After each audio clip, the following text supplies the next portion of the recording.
Thank you for the presentation. Can you hear me okay? Yes. Okay? Yes, doctor. Okay, perfect. Absolutely fine. Thank you.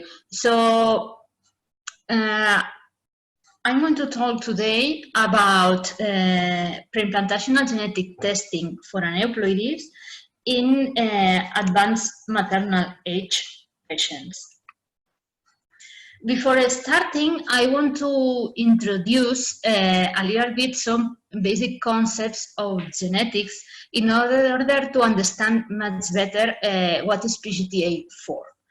So what is a karyotype? A karyotype is the picture of the chromosomes of a person, and the karyotype can allow us to determine not only the number of chromosomes this person is having, also the structure of these chromosomes. So here we have two pictures, one of a male karyotype and the other of a female karyotype. A normal karyotype has 46 chromosomes organized in 23 pairs. From each pair, we inherit one chromosome from our mother and one chromosome from our father. The main difference between male and female karyotypes are the what we call sex chromosomes, that is X and Y. While a male is having one chromosome X and one chromosome Y, a female karyotype is having two chromosomes X. So according to the karyotype, we can have a normal result, having 46 XX or 46 XY chromosomes, but we can also detect karyotypes with abnormalities in the structures of the chromosomes, but also abnormalities in the number of chromosomes that I'm going to focus in this talk in this kind of abnormalities that are called aneuploidies. So these aneuploidies, we can classify them according if we have missing chromosomes that we call monosomies, or we have extra chromosomes that we call them trisomies.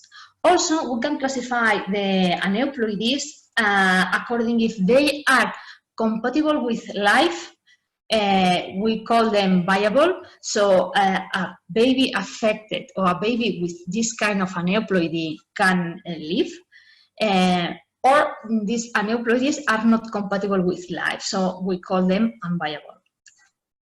We know that most of the embryos or the fetus with missing or extra chromosomes cannot survive. Okay, and this is usually related, these abnormalities are usually can be related to implantation failure, meaning that this embryo that is abnormal, it's not able to implant in the maternal uterus, or can be related to spontaneous abortion, meaning that this abnormal embryo can implant and can start a pregnancy, but at the end ends in a abortion, spontaneous abortion. However, some of these, few of these abnormalities can survive till birth, giving babies affected of a genetic syndromes. One of the most well-known genetic syndrome is Down syndrome, that is caused by trisomies or chromosome 21, meaning that a person with a Down syndrome is having 3 chromosomes 21 in the karyotype instead of 2. The aneuploidies that are affecting the sex chromosomes are more benign in the sense that patients usually are affected of infertility. The main impact is infertility, but usually these patients are not diagnosed until they are adults, when they are consulting to the doctors for fertility problems. So how we can relate these aneuploidies with maternal age? It's well known also that with the increase of the age of the mother, there is also an increased risk of having a baby with a chromosomal abnormality. So, and this risk can be as high as 1 in 8 in patients, for example, of 49 years old. It's also very well known that with the increase of maternal age, there is an increase of spontaneous abortion and obviously a decrease of the fertility of the patient. Miscarriages are usually caused by chromosomal abnormalities. As an example, there is a work that we published some years ago, where we analyzed more than 1,000 first trimester miscarriages, and we detect that around 70% of them were having an abnormal karyotype. Here we can see that the trisomies is the most frequent abnormality detected on the miscarriages. So chromosomal abnormalities are having a high impact on miscarriage. Also, we saw that in IVF patients, as older the patient is getting, the woman patient, higher is the percentage of embryos that are chromosomally abnormal in each cycle. And for example, for patients of 44 years old, we can have that almost 90% of the embryos are abnormal, are having numerical aneuploidy. This means that in a cycle where we get 10 embryos, only one of these embryos can be normal in a patient of this age. So it's clear that there is an inversal correlation between the age of the woman and the quality of the egg that this woman is producing. So with aging, the chromosomes in the egg are less likely to divide properly, leading to eggs having extra or missing chromosomes. And what happened during fertilization? If we have one normal egg and one normal sperm, meaning normal having 23 chromosomes, the egg 23 chromosomes, the sperm, after fertilization, this will give an embryo with 46 chromosomes. So a normal embryo called euploid. What happened?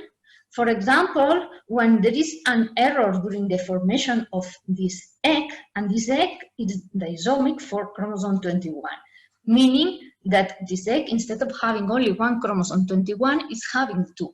So after fertilization with a normal sperm, we will have an embryo with 3 chromosomes 21, meaning a trisomy 21 embryo or Down syndrome embryo.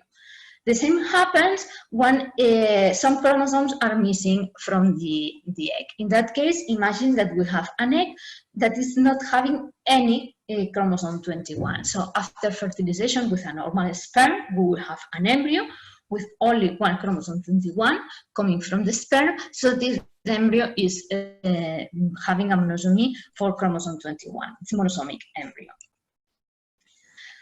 So patients over 35, 37 years old are classified as patients of advanced maternal age, meaning that these patients are at high risk of having a child affected of a chromosomal syndrome. If these patients, these advanced maternal age patients undergo an IVF cycle, they are also at high risk of having embryos with chromosomal abnormalities. So these patients undergoing IVF can benefit from a genetic test called preimplantation genetic testing for aneuploidy, or PGT-A. So exactly what is PGT-A? PGT-A is a genetic test that we perform on the embryos during an IVF cycle before these embryos are implanted in the maternal uterus. And this test allows us to detect abnormalities in the number of chromosomes, aneuploidies, and transfer only the embryos that are chromosomally normal. So by screening these embryos for chromosomal aneuploidies, we are trying, or we can help couples to try to increase the pregnancy rate, since we are discarding the embryos that are having abnormalities that can cause or that can be related to implantation failure. We are trying to decrease the miscarriage rate, since we are discarding the embryos with abnormalities that can cause spontaneous miscarriages, even this embryo achieves pregnancy. Also, we are reducing the risk of having a baby with a chromosomal syndrome, since we are also discarding embryos with Down syndrome, with Klinefelter syndrome, with any chromosomal abnormality that can survive. And also, we are reducing the time, or we are trying to reduce time to pregnancy, since we are choosing the embryos that are normal, and a priori these embryos are having the highest potential to implant and to give a healthy pregnancy. And how it works the whole process. So first of all, we need an in vitro fertilization cycle in order to obtain the embryos. And the second step is to biopsy those embryos, meaning that we are taking a small sample from these embryos. This biopsy can be performed in day 3 or in day 5 of the embryo development, and we are just making a hole in the zona, and we are removing one or a small group of cells without compromising the normal development of this embryo. So the embryos are never leaving the IVF laboratory. We are taking the embryos from the incubator for a small period of time, then the biopsy is performed, and these embryos are, we put back these embryos on the incubator, and they stay in the incubator until the day they are transferred or they are frozen. The sample that we get from these embryos then is sent to the genetic laboratory to perform the genetic analysis. There are different types of platforms and technologies that we can use to the genetic analysis of these embryos, but at the end, what we know is if these embryos are having missing or extra chromosomes, okay, or are completely normal. So a genetic report is issued and sent to the IVF unit, and then the embryos are transferred based on this report, on the genetic diagnosis of these embryos, and also obviously based on the morphology on the embryos. So only the embryos that are most likely chromosomally normal are transferred. Here I include 3 examples of the image we obtain. This is a sample. This is the result by the profile we obtain after the analysis of an embryo using NGS. This corresponds. This is the profile. We cannot see this karyotype. We see the profile, and this corresponds to a normal female embryo that will correspond to this karyotype here. This profile here corresponds to a normal male embryo, okay, and will correspond to this this picture of a karyotype. Here we have the profile of a Down syndrome, or a trisomy 21 embryo, and we can see here showing, well, it's not very clear in the image, but this is corresponding to chromosome 21, and it's telling us that we have extra copies. So this will correspond to a female because it's having 2 chromosome X and 3 chromosomes 21.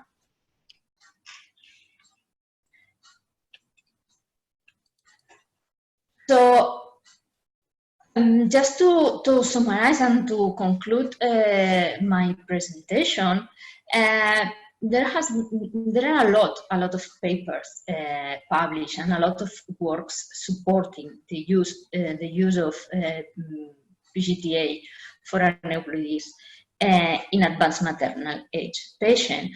I here in this slide included, only included the conclusions of 3 of the most recent published papers.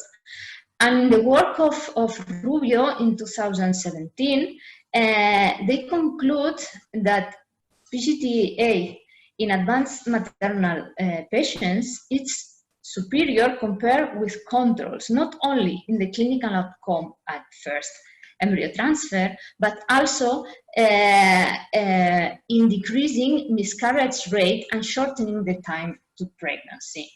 Similarly, Lee and colleagues published in 2019 their work concluding that live birth rate can be improved using this technology, PGT-A, for patients with a high rate of aneuploidy, especially for patients with advanced maternal age. And also the same year, Saki and colleagues reached similar conclusions that PGT-A improves the clinical outcomes, particularly by reducing the pregnancy loss and the chromosomally abnormal pregnancies for patients of advanced maternal age. And thank you very much for your attention. Thank you, Dr. Morales. That was really insightful. With that, Dr. Gautam, over to you, please.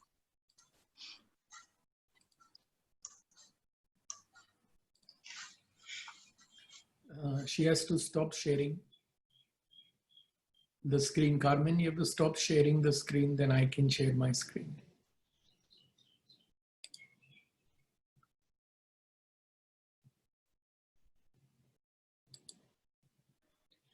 Doctor, try sharing it now.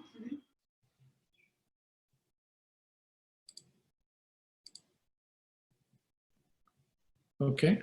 Can you see the presentation? Yes. Hello? Yes, doctor, we can see the presentation, doctor. Can you see the presentation? Yes, doctor. Okay, so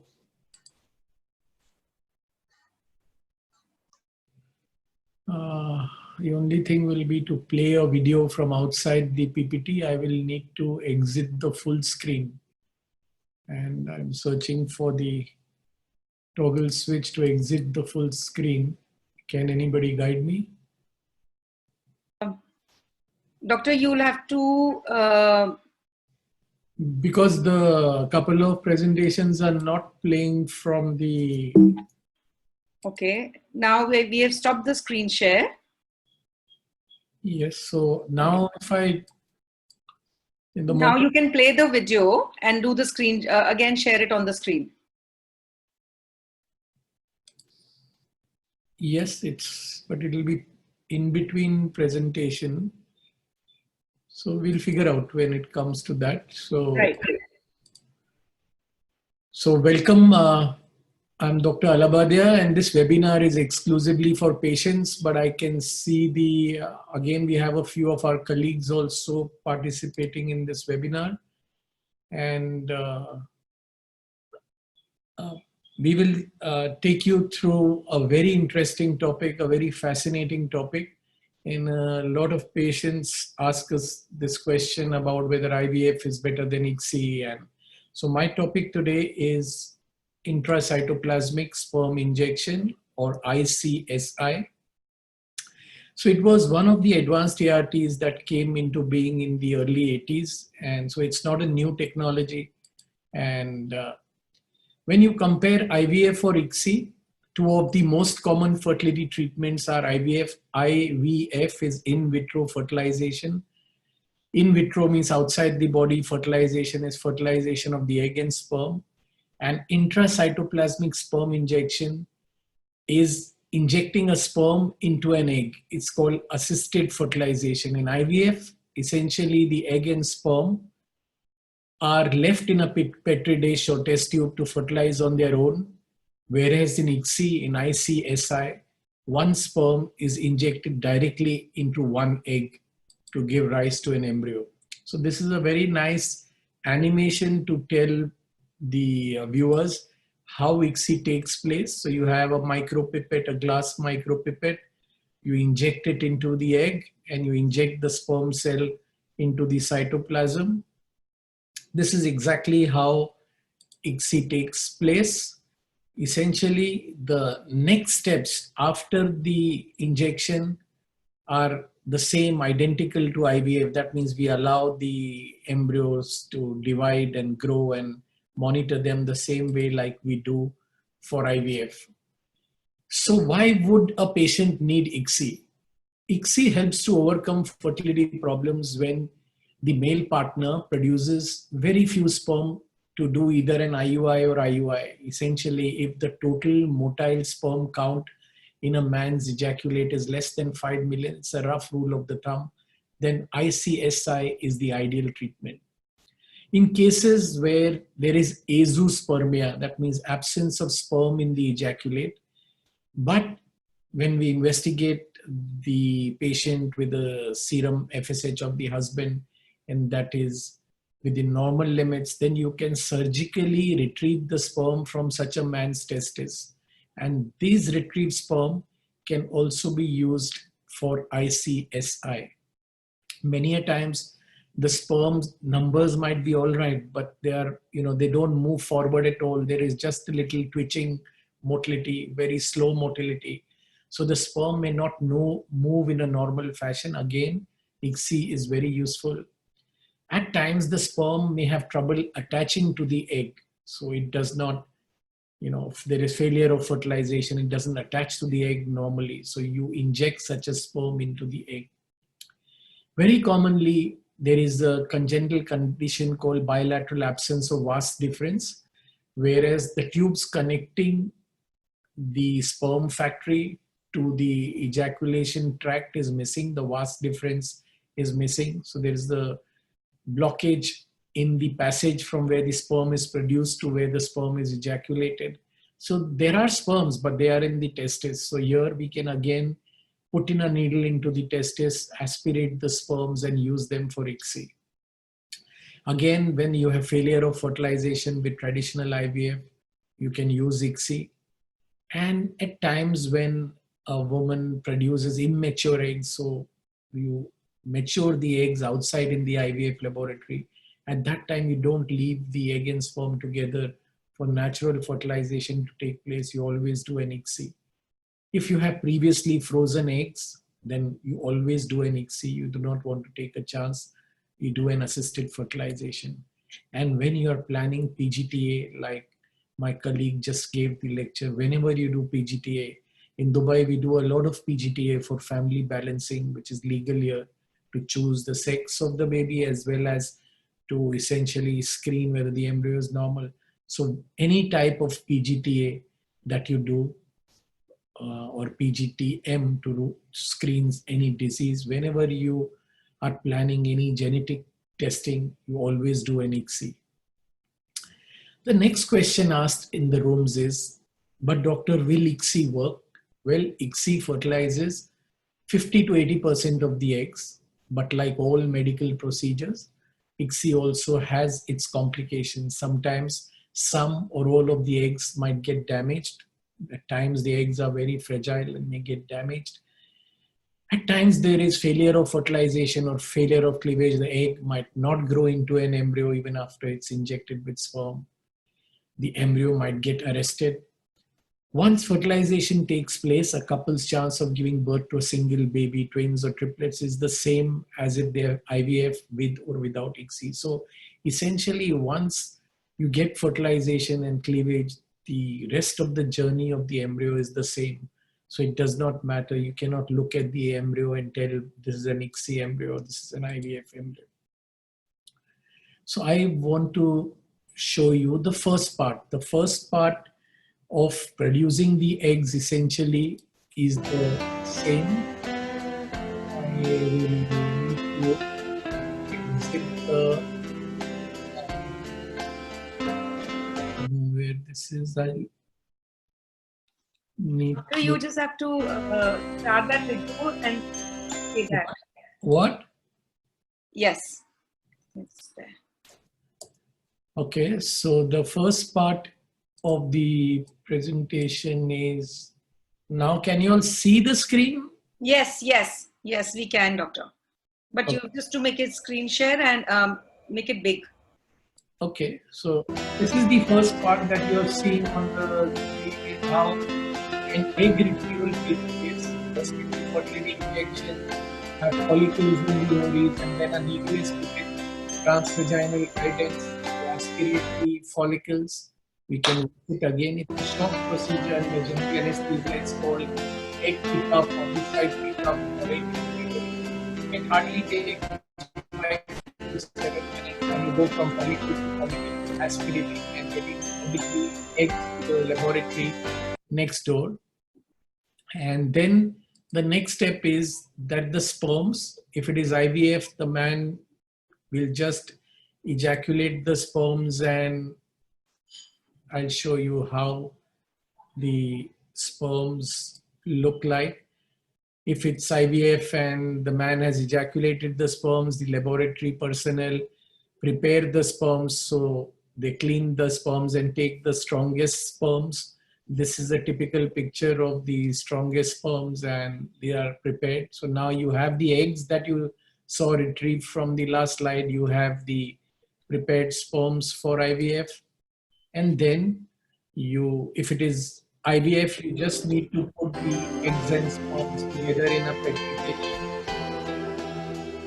dish. So again, I will have to exit this. So if it is IVF in the laboratory,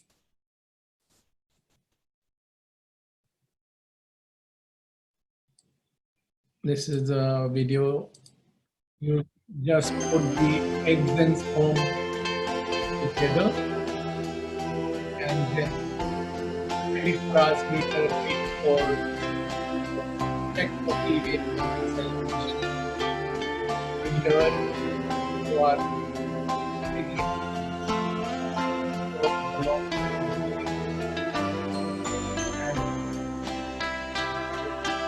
have the sperms attaching to the outside surface, but the sperms will then fertilize the egg. If you want, you can see it again.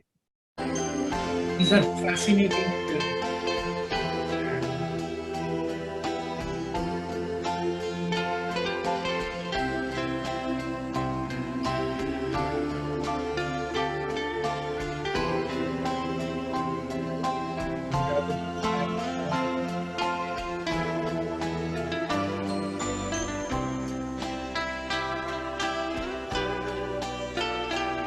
The sperms that are attached to the outside, and then one of them fertilizes, and we see for cleavage. This is how life begins. A first cleavage takes place after approximately 24 hours. During the first cleavage stages, resulting into up to 8 to 16 cells, each cell is an exact copy of the others and can move freely within the fertilized egg. At the next phase, the cells are bound together into a cell cluster. Now they also start to differentiate in specific ways towards their future functions.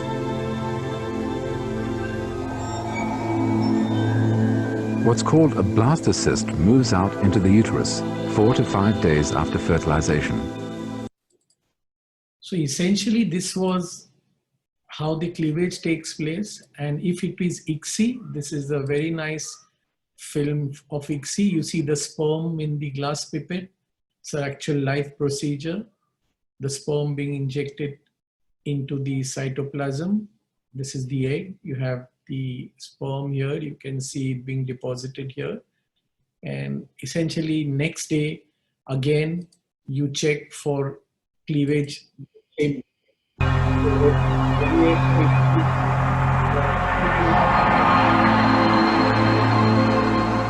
first cleavage takes place after approximately 24 hours. During the first cleavage stages, resulting into up to 8 to 16 cells, each cell is an exact copy of the others and can move freely within the fertilized egg. At the next phase, the cells are bound together into a cell cluster. Now they also start to differentiate in specific ways towards their future functions.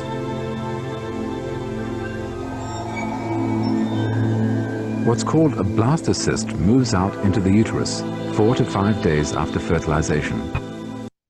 So what is surgical sperm retrieval? We have a lot of patients who come for ICSI who don't have sperms in their ejaculate, and what essentially we do is a simple 5-minute procedure. We have 2 andrologists or specialized urologists in our unit who do this procedure. You're actually seeing an intraoperative picture. You can see a needle being put into the testis and sperms being aspirated into culture media. Essentially, they bring out the seminiferous tubule and hand over to the embryologist, who crushes the tubule and then gets the sperms out and uses them for ICSI. So what is surgical sperm retrieval? So men who have no sperm, who are azoospermic, and there are 5 different types of these procedures. So we have a PSA, which is percutaneous epididymal sperm aspiration. Then you have a microsurgical epididymal sperm aspiration. If you have done this PSA many times and there is a lot of fibrosis, etc., then you have to open up the tunica and then go in and do a small surgical procedure instead of just an aspiration. What we commonly do most of the times is the testicular sperm aspiration or the TISA. And if the FSH is high, or there has been history of a lot of failures of TISA, then under a microscope, under an operating microscope or operating loop with high magnification, a testicular sperm extraction or a microscope assisted testicular sperm extraction is done. Remember that this is not uncommon. 1 in 100 men have no sperm in their semen. So who might have this sperm? Who are the candidates for surgical sperm retrieval? That when you have no sperm due to either a blockage or because of a non-obstructive azoospermia.